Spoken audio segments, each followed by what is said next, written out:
Okay, the first thing we need to do, gentlemen, to be able to download Cisco Packet Tracer is to register with ADACAC. I really don't recommend that you download Cisco Packet Tracer from a page outside of the official Cisco page, because Cisco Packet Tracer is actually free software. That is, it's free software and we can download it without any problem from the official Cisco page, which in this case is Cisco Networking Academy, whose link would be www.netac.com. Actually, registering on this page is like registering on any page or on any social network. You are going to enter the email that you are going to have there. You are going to enter a password and some other information that it will ask you for. Once you have registered on the page, you are going to log in here to be able to log in to the NetACAC page. Once you've logged in, a window like this will appear. This CAC window has actually changed a lot compared to previous years, and that's why it's a little complicated to get the link where you can find all the resources that we normally use for Cisco SNA or Cisco SNP courses. So, for this, look at this page that I have here, which is netacac.com/resource/lop. This page is where the link to directly download Packet Tracer is stored.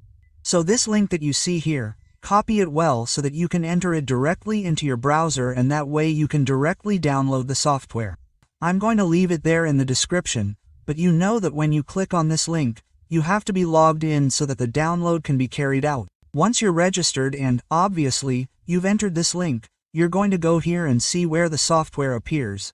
In this case, Packet Tracer 8.2, which is the one we normally use for Windows 64, Ubuntu 64, and for Mac operating system. But below, you can see that we now have the trial version of Packet Tracer 9. Obviously, this is a trial version, but we can actually install it because, as you know, trial versions come out for a while. It's simply so that the creators of Cisco Packet Tracer can evaluate in the community everything that people normally say, indicate about the problems that the software may have, and in that way they can correct the software and be able to release a stable version. I'm going to download it for Windows, but if you have Ubuntu, you can download it for Ubuntu, or if you have a Mac, you can also download it. I'm going to do this tutorial simply with Windows 10 64-bit. You simply click on this link, the download will be activated. You see that a direct download is activated, which I'm obviously going to cancel because I already have Packet Tracer downloaded. Once downloaded, you can see that the Packet Tracer CO pack appears here. Packet Tracer 9. Obviously, I have 8.2 here, but here I have 9. This is pretty simple. I don't think you're going to have any problems installing the program because if you've installed Packet Tracer before, you know that you have to right-click, run as administrator, and then simply click Next, Next, and Next to install it. Something that's really common in Windows. Very good. Once Cisco Packet Tracer is installed in Windows, we simply have to run it. Now let's test it out and see what's new in Cisco Packet Tracer 9.0.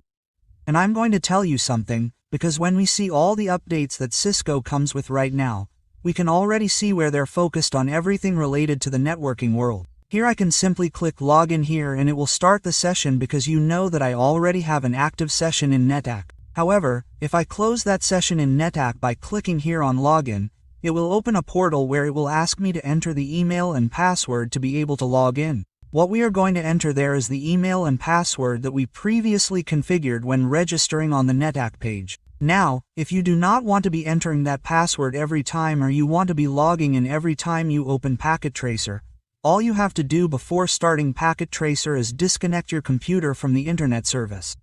Once Packet Tracer is active, the entire program is open, you reconnect to the internet service and nothing will happen there automatically. Okay? Once the software detects that you do not have a network connection, it will automatically open without any problems. Very well, I am going to click here on Login. There you will see that it takes me to the NetACAC page and you will see that Packet Tracer has already opened. Okay, let's review what has arrived in Packet Tracer again. And here we can see a series of routers that are new here in Packet Tracer, and we mainly have the PT8200. This router is new, we didn't have it in version 8.2. Here we have it. ports that practically come in gigabit ports. LXLH or LXLH interfaces. These two were already there. Here we have the IR8340.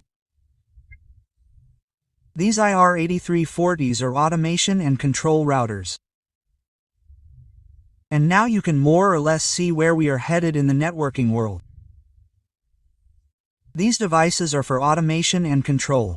They are normally used for that, right? And obviously for other things too. Or these devices as such are not devices for LAN networks, they are devices for industrial control as such. Well, we are already on the way to that. Here we have the 2900, these were already there. Here we have another IR, in this case this is the 1100 or the 1100 series. See that this is obviously a smaller R and well, among other equipment that we have here, we also have the 2000, the 2600X, here we have it. And well, the 2800 that was previously in the switch section. We will be able to see here the 3600, the 3500, the i2000. This one was already here, we have it. Look, we now have an IE3400 switch and we have the IE9300. These devices as such, look, are devices for switches, for automation and control. And here we have another one which is the 9000. Look, this is another one of the devices that we have here. Obviously, you can also search in the data center. As I already told you, these are not only devices used for automation and control, but what we are clear about is that we do not use these devices for LAN networks. Those are the two switches that Packet Tracer has already arrived here. You are already seeing the path that we are taking here, right? Here at Hawks, we don't have anything. In the wireless Wi-Fi equipment, we now have the wireless control, the 3500. Here we also have the 2500. And obviously the Meraki, which comes here previously, right? In the firewall section, we have a new firewall, the ISA 3000. This firewall that we have here, the ISA 3000, here we have it. This is a firewall that also normally accepts fiber optic modules, SPF, LX. Okay, only LX. LX modules, as it says here, are modules that can run a fiber, as it says here, C, single mode, which is a single mode fiber for about 10 kilometers. That is to say, this module that we have here, an LX, is a module that can have a light power of up to about 10 kilometers with a wavelength of 1310 nAnm. See, this equipment is also equipment that we normally use for automation and control. Well, for industrial automation, this is highly resistant equipment. It is equipment made for the outdoors. That is why I normally tell you that these are devices, both the routers that we saw, the switches and this firewall that we have here, are devices that are made for the industry because they are devices that can withstand very high temperatures, withstand medium temperatures, because they are made for the outdoors. Regarding firewalls, we do not have anything here for service providers. Now let's move on to computers, the Lactose. Here we have a new network control that we have here, and we also have a CyberOxer, a server or a cybersecurity observer. See that we have it here, and we also have this network control here. These are servers that are normally here in the host section. On the other hand, we also have a data history server or a data history server.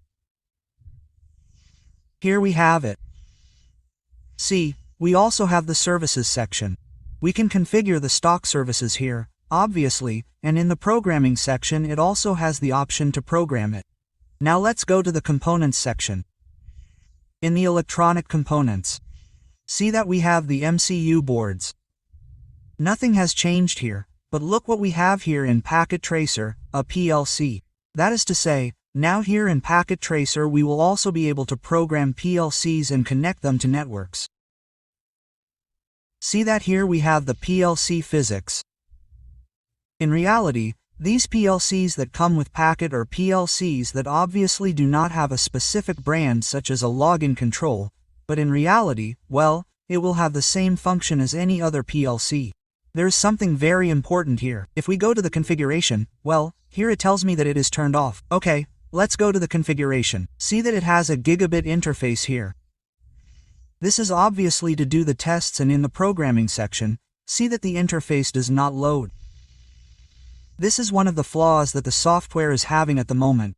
Well, obviously, we have to wait for the stable version to come out, where we'll be able to see this window here. Because this window is super important, because this is where we're going to do the entire PLC programming process. Well, remember that PLCs are normally devices to which programming is added as such.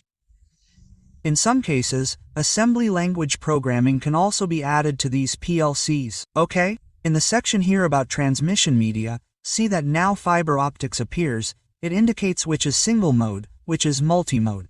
Here we have structured cabling. Well, this part of structured cabling appears here in the physics section. If we go to the physics section here, this hasn't changed much. This really hasn't changed at all in terms of physics, because here we actually install wired networks and fiber optic networks, and they look like that physically.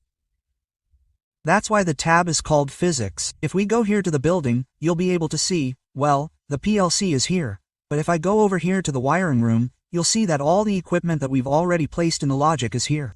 Nothing has really changed here, and if there are some details that we can obviously see and analyze, we'll be able to see them when we start making configurations. I'm going to start seeing all those little details because they really added things here, but very small things that we can actually observe when we're configuring a network. Well, guys, that's what Packet Tracer 9 brought. It came quite a bit, but quite overloaded. Packet Tracer, and we have a lot of work to do on the software, because this is obviously opening up the range of possibilities in which we can practice, we can train much more, and, obviously, focused on where everything related to networking is going. We're not just talking about WAN networks, LANs, but also automated systems, automation and control, industrial automation systems. Well, my friends, that's all for today. I hope you've already started testing your Packet Tracer. Install it, register on the NetAC page, and see you next time. Bye.